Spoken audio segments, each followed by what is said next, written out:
Hello, welcome to a video about the Standard Model, and this looks at the fundamental building blocks of matter and forces. So hopefully we're all familiar with things like electrons, protons and neutrons. We're going to be diving a little bit deeper and looking into the constituent components that make up these parts of the atom. We'll also be looking at force in a slightly different way to perhaps the way that we're used to considering it. One of these particles is the Higgs boson, which we won't actually look at in stage 2 physics, but apparently the Simpsons predicted its existence prior to the scientific world discovering it. So I'm not sure if that's true or not, but allegedly that did happen. I wouldn't be surprised. The Simpsons have predicted a lot of things like Donald Trump becoming president, for example, so wouldn't be surprised if that was the case. I'll just read through the learning intentions. I've combined this entire section together, so there'll be some different learning intentions further into this video and success criteria. But I'll read through these ones now. So the Standard Model suggests that there are 3 fundamental types of particles: gauge bosons, leptons and quarks. The Standard Model identifies 4 fundamental forces: electromagnetic, weak nuclear, strong nuclear and gravitational. Gauge bosons are particles which mediate the 4 fundamental forces. They are often called exchange particles. The gauge boson for gravitational forces, the graviton, is still yet to be discovered. Leptons, such as electrons, are particles that are not affected by the strong nuclear force. Quarks are fractionally charged particles that are affected by all of the fundamental forces, so including the strong nuclear force. Quarks combine to form composite particles and are never directly observed or found in isolation. There are 6 types of quark with different properties such as mass and charge. Each quark has a charge of either plus 2/3 or minus 1/3. In stage 2 physics, you need to be able to describe the electromagnetic, weak nuclear and strong nuclear forces in terms of gauge bosons, and you also need to be able to distinguish between the 3 types of fundamental particles, i.e. gauge bosons, leptons and quark. So as a definition, fundamental particles are particles that have no known substructure. Just a heads up, with this section there is a lot of vocab perhaps that you'd be unfamiliar with, or maybe you've only heard in passing but haven't delved into super deeply. If you have, awesome, but if not, I'd recommend perhaps making a vocab table or making a table of all of the particles that we'll look at and categorising them so that you can wrap your head around all of these new particles and new vocab that we will be engaging with. Fundamental particles are either fermions, and fermions are particles that make up matter, and fermions are then subdivided into different particles, or gauge bosons, and these particles mediate forces. So fundamental particles are either fermions or gauge bosons. So in the image here we've got all of the fermions here.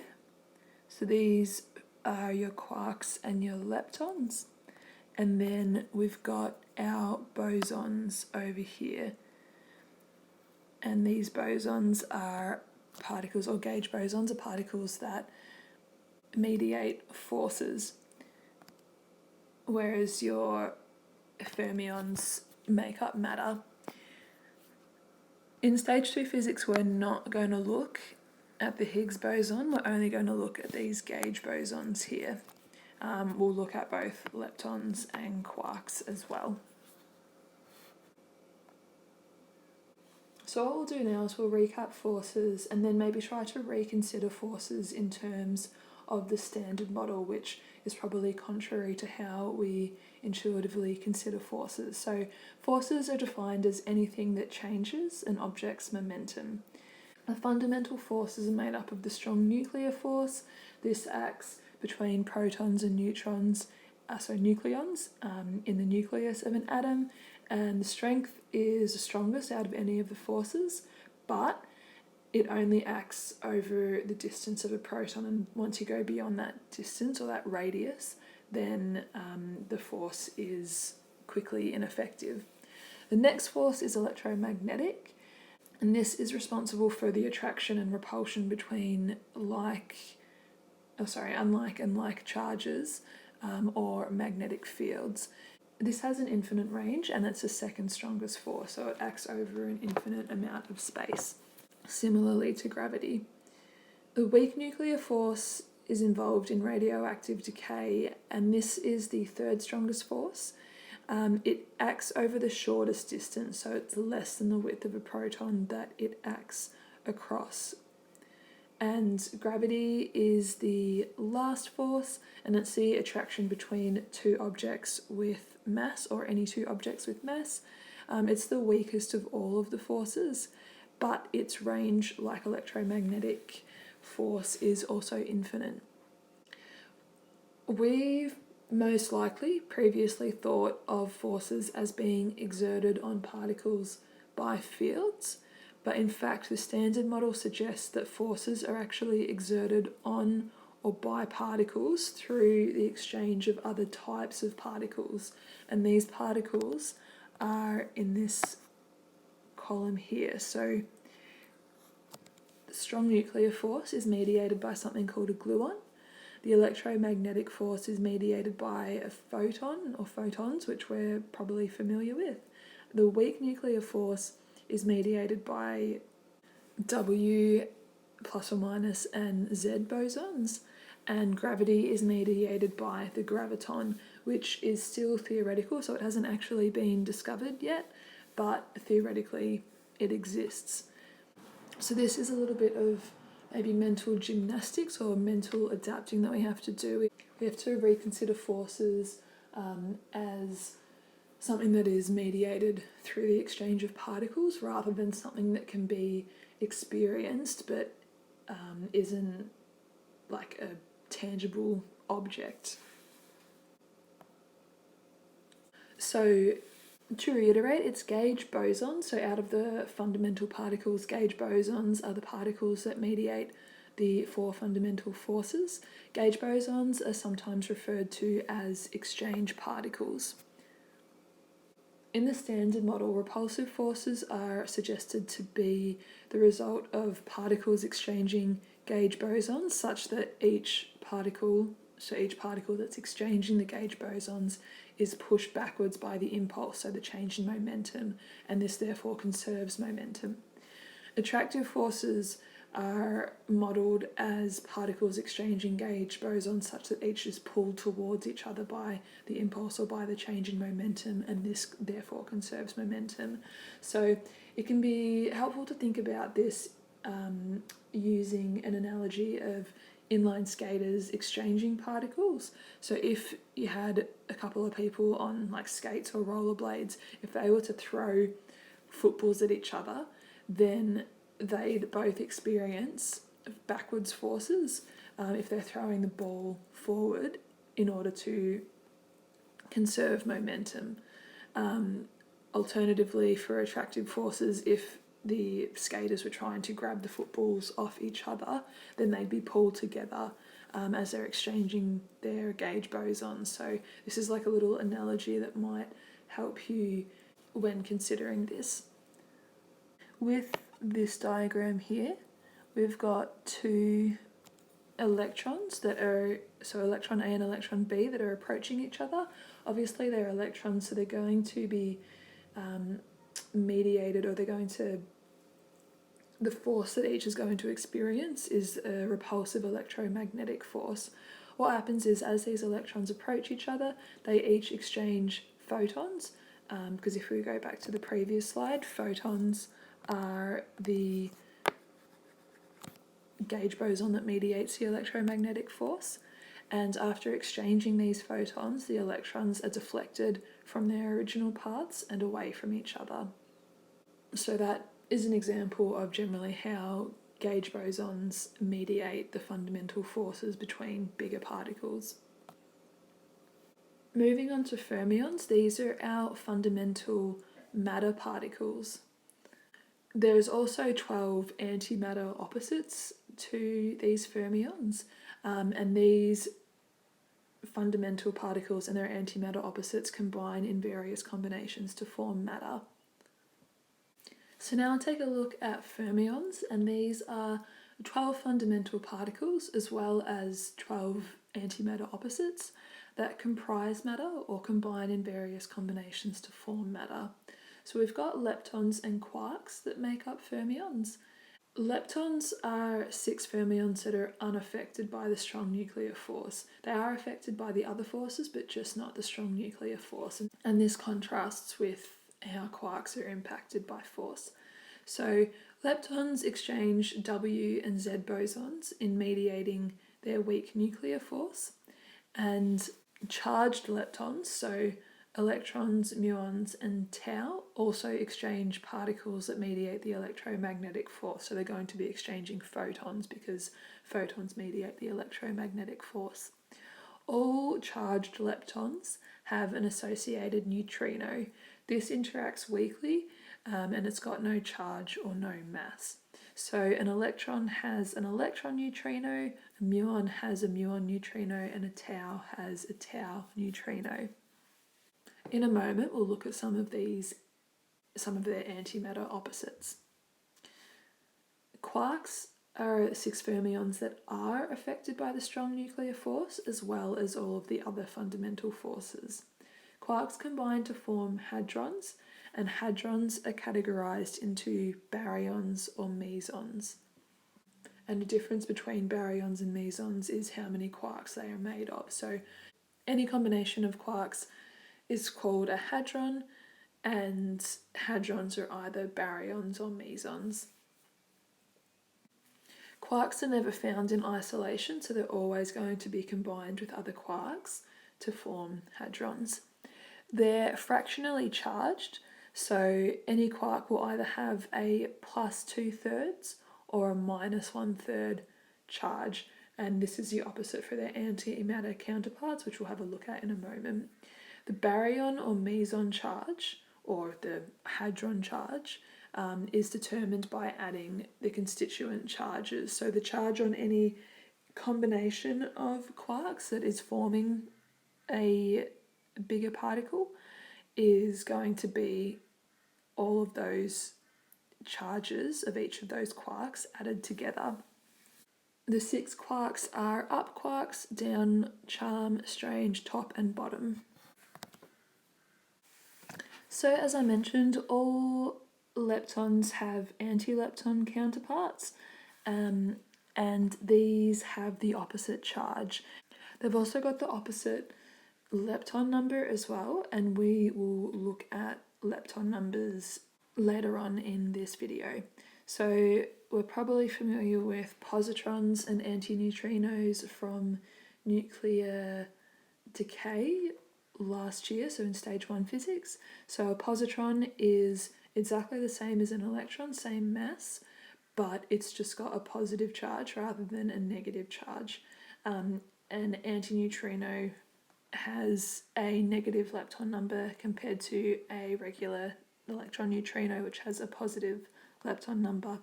And same for the antimatter counterparts of muons and muon neutrinos and tau neutrinos. So we've got anti-muons and muon antineutrinos, anti-tau and tau antineutrino. So opposite charge if the particle is charged, and opposite lepton number. Antileptons are either indicated with the symbol of the lepton and the opposite charge, or in the case of neutrinos which don't have a charge, there'll be a line on top of the neutrino symbol. Likewise, quarks have antiquark counterparts, and these are represented using a line over the symbol. So we've got up, down, strange, charmed, bottom and top quarks. We've also got anti-up, anti-down, anti-strange, anti-charmed, anti-bottom and anti-top quarks. Similarly, the electromagnetic charge is the same magnitude but the opposite to the quark charge. So for antiquarks, it's the same magnitude but opposite, and the baryon number is going to be the same magnitude but opposite as well. The quantum numbers over here will also be the same but opposite, but we won't look too much into that in stage 2 physics. So in this part of the video, we're going to take a look at antiparticles as well as the particles that quarks combine to make. So all other composite matter particles, such as atoms, are thought to be combinations of quarks and leptons. Baryons are composite particles that consist of a combination of 3 quarks. Antiquarks have the opposite charge to their quark equivalent. Quarks and antiquarks can form particles called mesons. You need to be able to describe how protons, neutrons, and other baryons can be formed from different combinations of quarks. Just a bit of a background with antiparticles. So they were theorized by Paul Dirac, who wrote an equation that combined quantum theory and special relativity to combined electrons. And the equation was this one here. So obviously if you were trying to work out what the energy was, so working out what E was equal to, you'd have to take the square root of the other side of the equation, and this means that you could have both positive and negative solutions, predicting that 2 types of electrons with a positive and a negative charge exist. Rather than disregard this negative solution, Paul took it into account, and this led to the development of the theory of antiparticles. Most fundamental and composite particles do have antimatter counterparts, and these antiparticles have the same mass but opposite charge as we were looking at in our antileptons and antiquarks. The bottom left picture shows hydrogen and antihydrogen, and this is so obviously hydrogen is comprised of a proton as well as an electron, and then the constituent components of a proton, which we'll discuss in a moment. So a proton is made up of quarks. In antihydrogen, this is made up of an antiproton, which would be made of the antiquarks that comprise a proton. So the antiproton is made of the antiquarks, and a positron would be orbiting this antiproton. So that would give you antihydrogen. The picture on the right was used in Carl Anderson's discovery of the positron in the lab. It shows the track of a positive particle that had entered the field from below, and this particle is known to be positive because of the way that it bends in the chamber's magnetic field. So this was contrary to what was expected for electrons, but just the opposite. So that supported the notion or the idea that antiparticles exist. Now moving on to baryons, these are hadrons, so composite particles or composite quark particles that are composed of 3 quarks. So baryons are composed of 3 quarks. Examples of baryons include the proton, the neutron, the lambda, sigma, etc. There's lots of different ones because there's lots of different possible combinations of like 3 quarks. A proton is made up of 2 up quarks and 1 down quark. So hopefully you can see that in the quark combination here. So UUD for up, up, down. The baryon number of a proton is 1, and you can get something called an antiproton, which is indicated with a line on top of the P symbol. And this has the opposite baryon number, so the same magnitude but opposite, so -1, and it's comprised of 2 anti-up particles and 1 anti-down particle. So it's combined or comprised of the opposite, anti-quarks. A neutron is comprised of 1 up quark and 2 down quarks.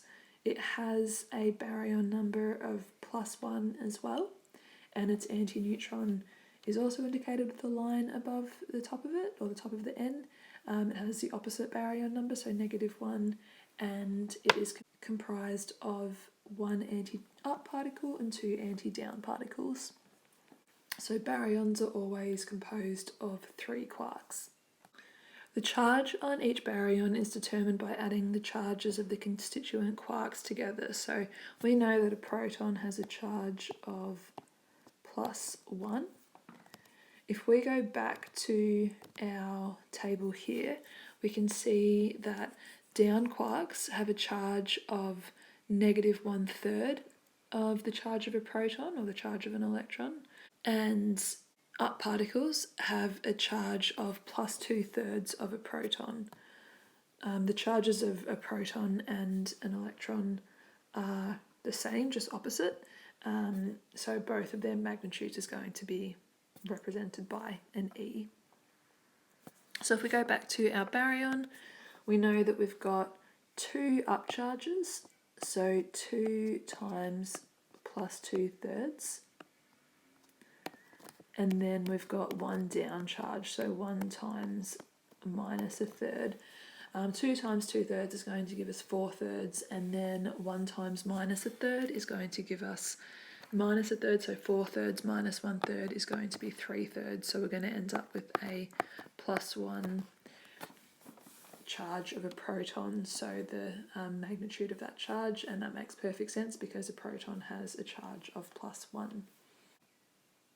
Mesons are the other type of hadron, so they're still composite particles, but these are composed of 1 quark and 1 antiquark. So 2 particles overall, always 1 quark and always 1 antiquark. We've got an example of the pion meson, so this is composed of 1 quark and 1 antiquark.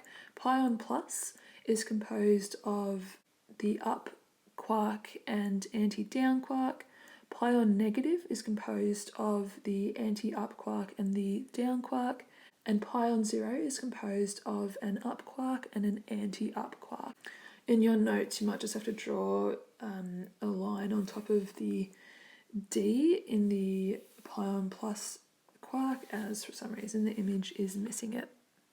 The pion plus particle has a charge of +1, and we can see this. So if we go back to our antiquarks, we can see that the up quark has an electromagnetic charge of 2/3 +2/3 of an electron, and the anti-down quark has a charge of +1/3 of an electron. So if we were to add these together, we'd have 1 by an up quark, which is 1 by +2/3, plus 1 by sorry for my writing, 1/3 plus 1/3.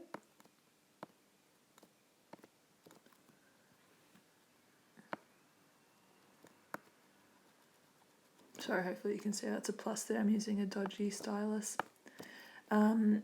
So 1 by +2/3 plus 1 by +1/3 is going to equal +1. So the overall charge of pion plus is +1, or +1 of the charge of an electron, which is just represented by E. Sorry, that should be the charge of a proton. So when it's a E with no minus, it's a proton.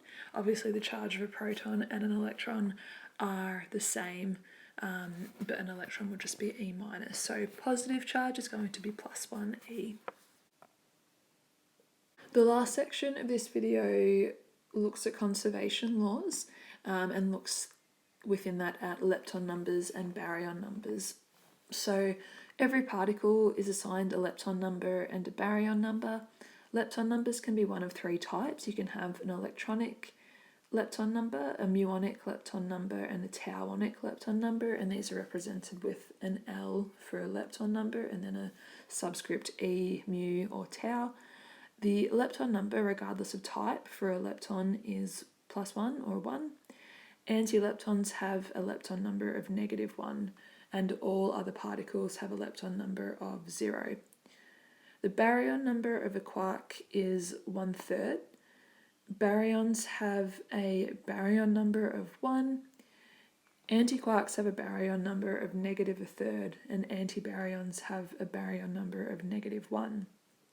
All other fundamental particles have a baryon number of 0. The laws of conservation of baryon number, charge, and lepton number determines the type of reactions that can occur between particles, and in stage 2 physics you need to be able to use conservation laws to determine the baryon number, the lepton number, and the charge of particles in reactions. You need to be given a reaction between particles, you need to be able to demonstrate that baryon number, lepton number, and charge are conserved, and you also need to be able to solve problems using key concepts from the Standard Model. So, just to reiterate, all particles are assigned a lepton number and a baryon number. I've got some tables here. So, for all leptons, the lepton number is +1, regardless of whether it's the electronic, muonic, or tauonic lepton number. It's -1 for all antileptons and 0 for all other particles.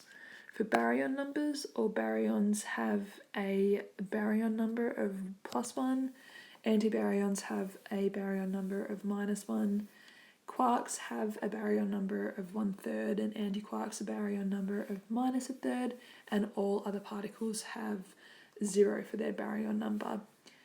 And then if you've got a bunch of particles that are reacting or a particle that's decaying, the lepton number, baryon number, and electric charge are all conserved, and you can use this fact to determine whether or not a reaction will occur. You can also use it to predict reaction outcomes and products. So we'll do some examples now. We need to work out if the following reaction can occur. So we've got a neutron that's decaying into a proton plus an electron plus an antineutrino. So we'll have a look. In terms of lepton numbers, neutrons have 0 as their lepton number, as do protons. Electrons have 1 as their lepton number, and antineutrinos have -1 as their lepton number because they're antileptons. So this checks out because on either side of the equation arrow you've got 0. Obviously a neutron is 0 for lepton numbers, protons are 0, 1 for a electron or an electron cancels out with -1 for an antineutrino, which is an antilepton. So we've got 0 on either side. For baryon numbers, neutrons have a baryon number of 1, as do protons. Electrons have a baryon number of 0, and antineutrinos have a baryon number of 0. So we've got overall 1 on each side.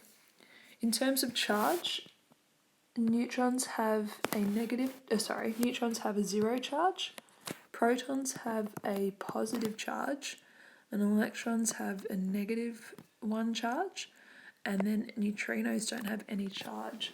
So the charge of the proton and the electron cancel out, and we'll get a charge of 0 on both sides of the equation arrow.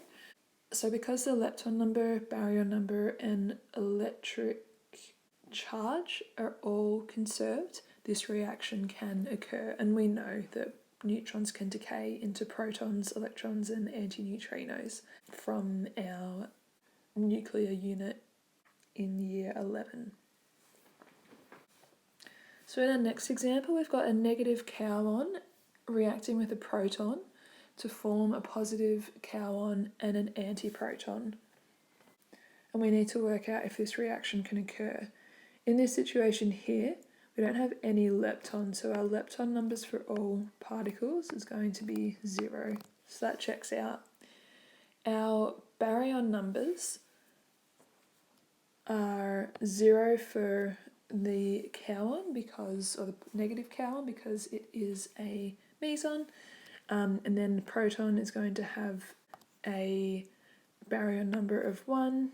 The positive kaon is still going to have a baryon number of 0, and the antiproton is going to have a baryon number of -1. So we've got on either side of these arrows, we've got a 1 or a +1 on one side and a -1 on the other side for our baryon numbers. So this is indicating that baryon number isn't conserved, so this reaction can't occur.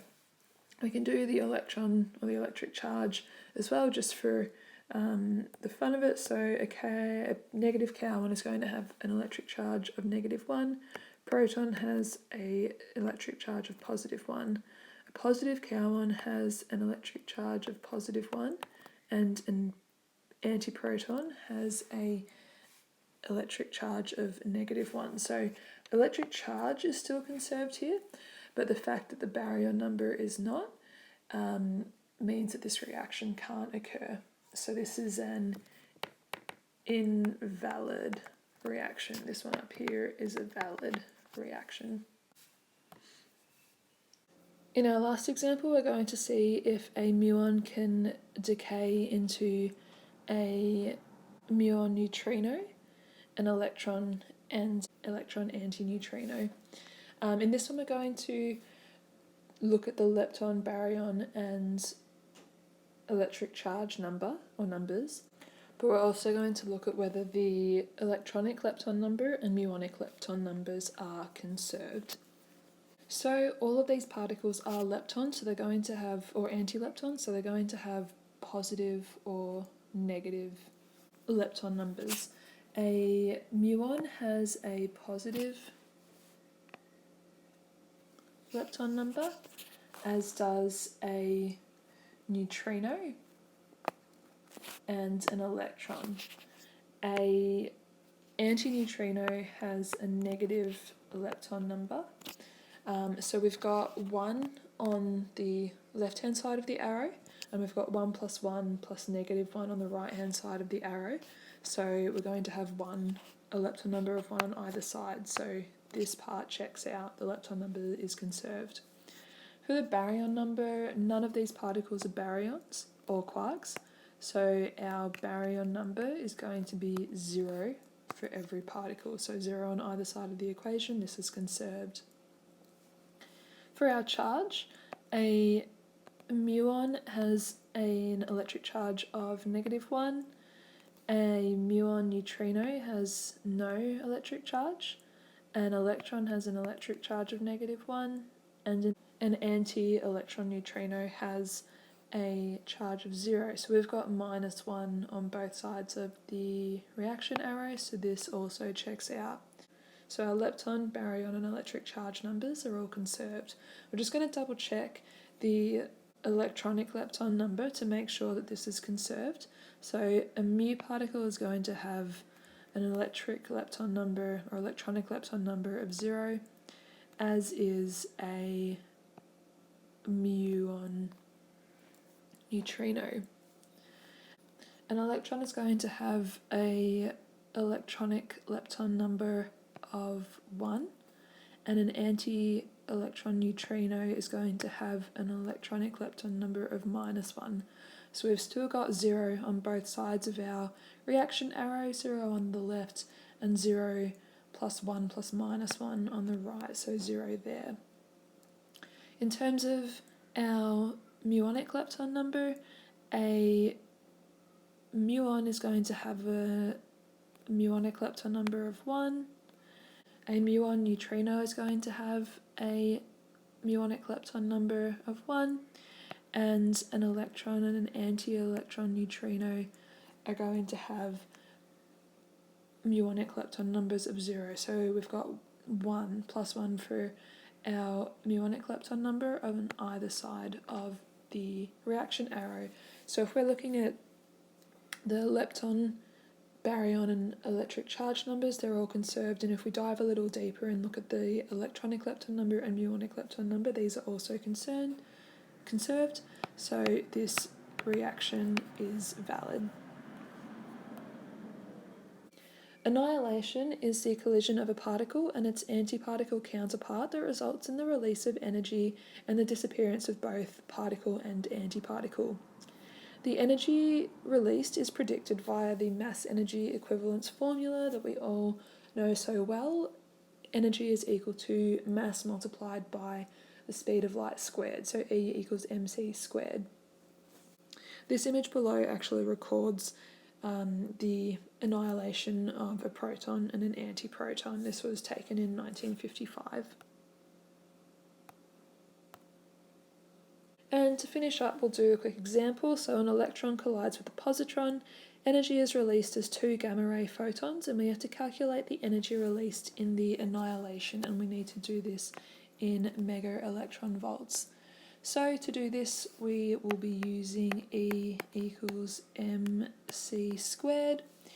We know that c is equal to the speed of light, so 3.0 by 10 to the 8 meters per second.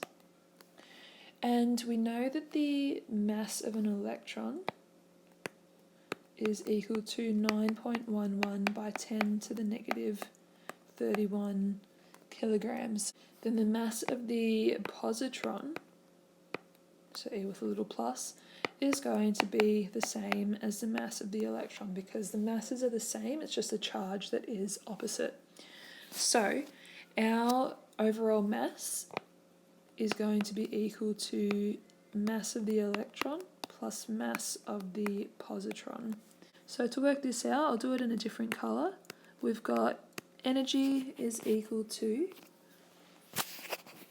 mass, which I'm going to say is 2 times by 9.11 by 10 to the negative 31 kilos, and then this multiplied by 3.0 by 10 to the 8 squared. So the mass of the mass of the electron plus the mass of the positron, which are the same, so we're just multiplying the mass of an electron by 2, multiplied by the speed of light squared. If we put all of this into our calculator, we'll end up with 1.64 by 10 to the negative 13 joules. So we've worked out the energy in joules, but we need to work this out in electron volts. So we're going to divide this by 1.6 by 10 to the negative 19 because that's how we convert from joules to electron volts. And then this is going to give us 1.02 by 10 to the 6 electron volts. So we've worked out what the energy is in electron volts. This number here and this number here are the same quantity of energy. We're just using different units to measure this quantity. And finally, we need to work this out in mega electron volts. We know that mega is multiplied by 10 to the 6. So we've already got a 10 to the 6 that we're multiplying by here, so we can actually just say that there are 1.02 mega electron volts in 1.02 by 10 to the 6 electron volts, so that works out quite nicely. If it wasn't so straightforward, you'd just divide whatever your quantity is by 1 by 10 to the 6. So if we were to divide 1.02 by 10 to the 6 by 1 by 10 to the 6, we'd end up with 1.02, and that's telling us how many mega electron volts are released in the annihilation of an electron and a positron.